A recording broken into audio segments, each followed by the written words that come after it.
साथियों, मैं आपका जीवी यथार्थ व्यक्ति के शानदार प्रोग्राम का हार्दिक स्वागत एवं अभिनंदन है। साथियों, हम उत्तर भारत के विशाल मैदान का अध्ययन कर रहे थे और उत्तर भारत के विशाल मैदान में हमने ब्रह्मपुत्र का मैदान छोड़ दिया था और ब्रह्मपुत्र के मैदान का अध्ययन करेंगे। ब्रह्मपुत्र का मैदान,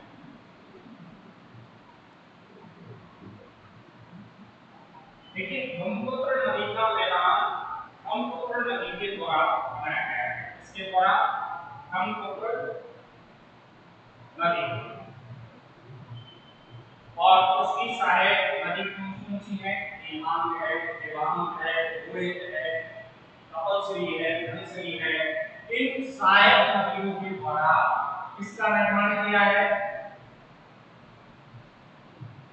ब्रह्मपुत्र नदी के मैदान का निर्माण किया है।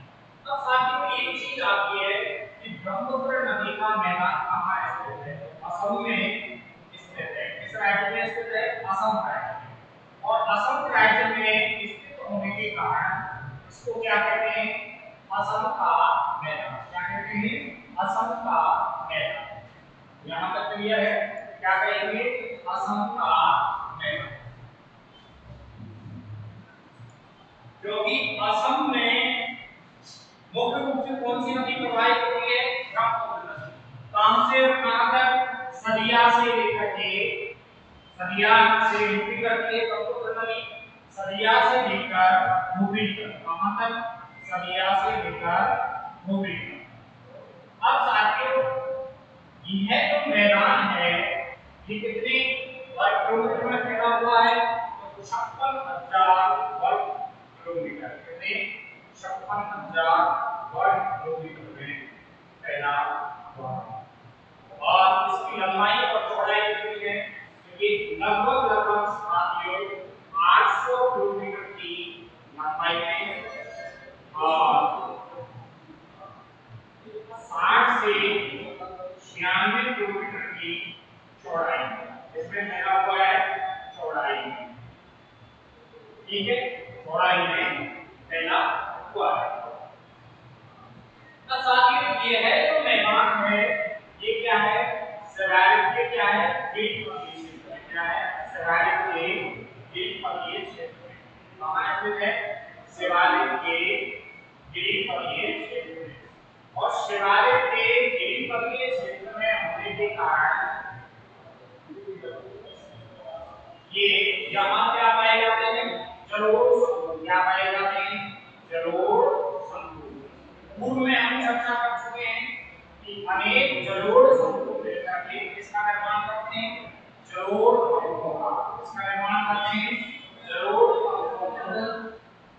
इसका निर्माण करते हैं, जलोढ़ समूहों का। और साथियों, जलोढ़ समूह क्या है? जब नदी पर्वतीय क्षेत्र से पर्वतीय क्षेत्रों के नीचे आती है या द्वीपकल्पीय क्षेत्रों में आती है तो अपने साथ क्या लेकर के आती है? बोल्डर, कंकड़, पत्थर। ये कंकड़ और पत्थर क्या है? जमा करती है और जमा करने के बाद में इसका निर्माण करती है, जलोढ़ समूह का निर्माण करती है। और अनेक जो जलोढ़ समूह हैं वो मिलकर के क्या बनाते हैं? जलोढ़ समूह का निर्माण। यहाँ तक क्लियर है? अब साथियों, यह जो नदी है, यह नदी क्या है? काफी अवसाद लेकर के आती है। क्या करती है? अवसाद लेकर के आती है। क्योंकि यह किसकी नदी है? ट्रांस-हिमालय, महा-हिमालय, मध्य-हिमालय और शिवालिक हिमालय का अपरदन करके आती है। क्या करती है? अपरदन करती है। और अपरदन करेगी तो नदी में क्या होगा? स्वाभाविक है, अवसाद की मात्रा अधिक होगी। क्या होगा? अवसाद की मात्रा अधिक। और अवसाद की मात्रा जब अधिक होगी तो नदी में क्या होगा? बोझ। क्या होगा? नदी में बोझ। और नदी में बोझ होने के कारण नदी क्या करती है? विसर्ग करती है। क्या करती है? नदी विसर्ग करती है या विसर्जन करती है। और नदी जैसे ही विसर्ग करेगी तो क्या होगा, जो ब्रह्मपुत्र नदी है ये क्या करती है, यहाँ पर नदी क्या करती है, विषय करती है, ज्ञान करता है। क्यों? अरे यहाँ नदी में क्या है साथियों, अवसाद की मात्रा अधिक है। और जो मैदान का जो ढाल है, मैदान का जो ढाल है वो बेहद कम है। क्या है बेटा, बेहद कम। मैदान का जो ढाल है वो 12 सेंटीमीटर से भी कम है। क्या है, 12 सेंटीमीटर से भी कम।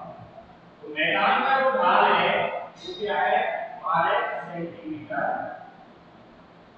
प्रति आर। तो नदी क्या है, नदी में अवसाद की मात्रा अधिक है, तो नदी क्या करती है, विसर्ग करती है। क्या करती है, वियांडा करती है। और नदी जैसे ही विसर्ग करती है तो ये नदी क्या बनाती है, सोपानीकृत रेखाओं का निर्माण करती है। बेटा इंग्लिश में क्या कहेंगे, सोपानीकृत रेखाएं, रिवर लाइन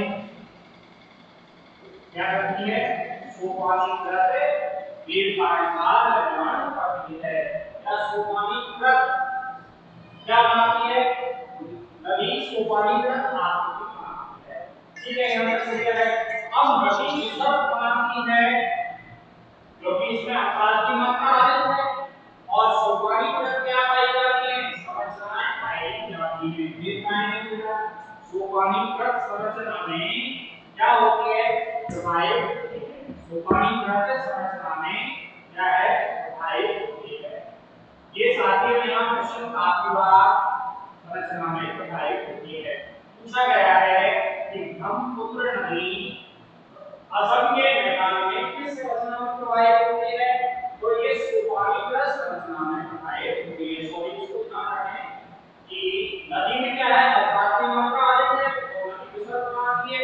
अतः सोपानीकृत संरचना में क्या है, होती है। ढाल की मात्रा क्या है, कम है। अब नदी विसर्ग करती है तो इस नदी में बहुत सारे क्या पाए जाते हैं, नदी द्वीप। क्या पाए जाते हैं, बहुत सारे नदी द्वीप। और इसी नदी द्वीप में भारत का या विश्व का सबसे बड़ा नदी द्वीप कौन सा है, विश्व का सबसे बड़ा नदी द्वीप क्या पाया जाता है, बड़ा नदी द्वीप माजुली पाया जाता है। ये ब्रह्मपुत्र नदी विश्व का सबसे बड़ा क्या बनाती है, नदी द्वीप बनाती है।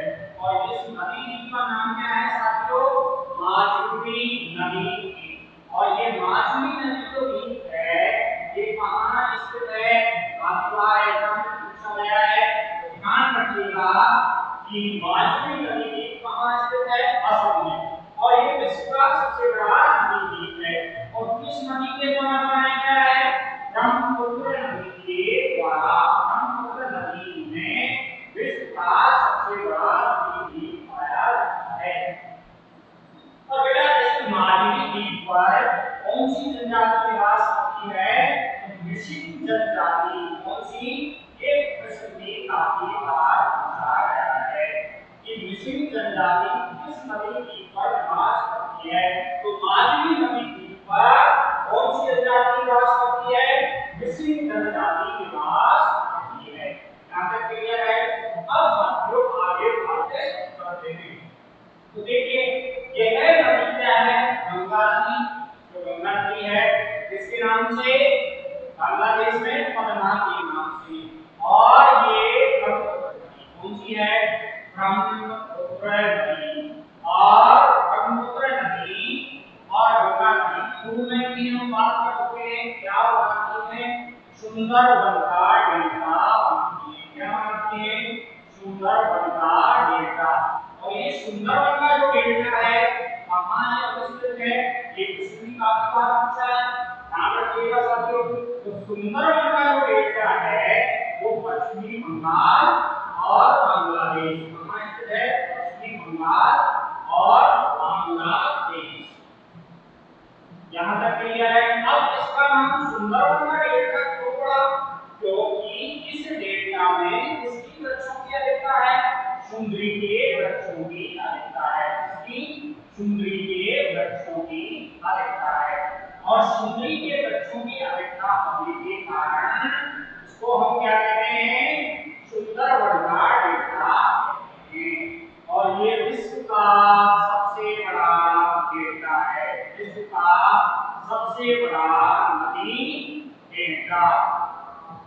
सबसे बड़ा नदी डेल्टा। यहाँ तक क्लियर है? नदी डेल्टा कौन सा है? सुंदरबन का डेल्टा। इसमें किसके वृक्षों की अधिकता मिलती है? सुंदरी के वृक्षों की अधिकता मिलती है। अतः इसको हम क्या कहते हैं? मैंग्रोव वनस्पति कहते हैं। क्या कहते हैं? मैंग्रोव वनस्पति। और इस मैंग्रोव वनस्पति को ही हम क्या कहते हैं? एक टर्म और यूज करते हैं। मैंग्रोव वनस्पति को ही ज्वारीय वनस्पति कहते हैं। क्या कहते हैं बेटा? ज्वारीय वनस्पति कहते हैं। और इस मैंग्रोव वनस्पति में क्या पाई जाती है? सर्वाधिक जैव। क्या पाई जाती है? सर्वाधिक जैव विविधता पाई जाती है। यहाँ तक क्लियर है? आपको सर्वाधिक जो जैव विविधता है वो कहाँ पाई जाती है? मैंग्रोव वनस्पति में पाई जाती है। अब यहाँ क्लियर हो गया? इस सुंदरबन का जो डेल्टा है, इस सुंदरबन के डेल्टा में कौन सी मृदा पाई जाती है? पीट मृदा। और इस पीट मृदा को पूर्व में ही हम चर्चा कर चुके हैं। पीट मृदा को कैसी मृदा कहते हैं? दलदली मृदा भी कहते हैं। क्या कहते हैं? दलदली मृदा भी कहते हैं। और इस मृदा की प्रकृति कैसी होती है? अम्लीय। कैसी होती है बेटा? अम्लीय प्रकृति। अर्थ है इसमें कोई भी फसल का उत्पादन नहीं किया जा सकता। कौन सी? सुंदरबन के डेल्टा में। अब साथियों, ब्रह्मपुत्र का मैदान, या उसे हमने क्या कहा? ब्रह्मपुत्र का मैदान, उसे ही हमने क्या कहा? असम का मैदान। क्या कहा? असम का मैदान।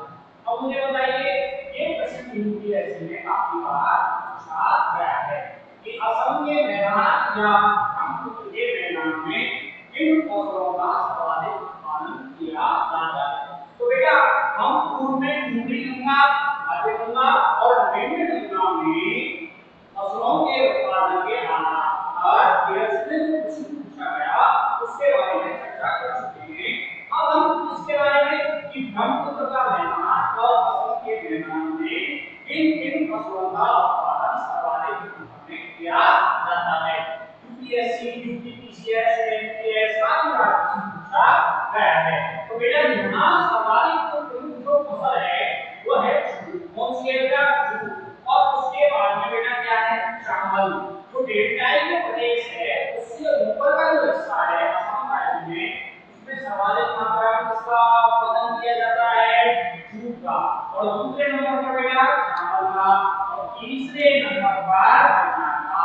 इस तरीके से तीन तीन के पेयर में काफी बार